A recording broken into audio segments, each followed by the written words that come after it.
Masarap na sisig with rice na ang mga laman ay gawa sa maskara ng baboy na nilaga naman ng 3 oras tsaka inihaw. Hi sir, welcome to Sisig Spot. So ngayon gagawa kita ng sisig na good for 100 pesos lang po. Unahin po natin yung butter. Hintayin lang po natin siya matunaw sir. Then pag natunaw na po yung butter natin, next na po natin yung karne natin sir. Yan. Saan po gawa yung karne natin sir? Yan po yung maskara ng baboy. Nilaga po muna namin siya ng 3 hours bago namin siya iihaw po. Habang ginigrill po natin siya, inex na po natin yung sibuyas.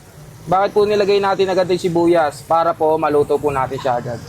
Kasi yung iba po, medyo hilaw po yung sisig na yan.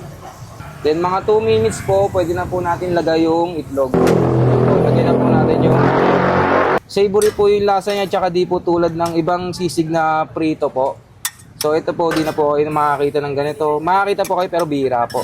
Then ihuli naman po natin yung sili. Kasi pag sinama po natin siya sa luto nung una pa lang, masyado po siya manga. Okay, go! Then ito na po yung java rice natin sir. Hop! Yan sir, punong-puno yan. Kita nyo gaano karami yan, no? Hop, meron pa.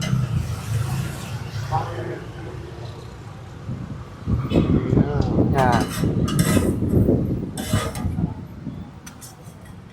Then pagtapos po niyan, lalagyan pa natin siya ng chicharon sa ibabaw. Yan sir. Then pagtapos po niyan, lalagyan na natin ng secret mayo. Bakit po secret? Kasi bawal nyo po malaman. May timpla yan, sir. Yes sir. Pwede ba malaman, sir? Pwede sir.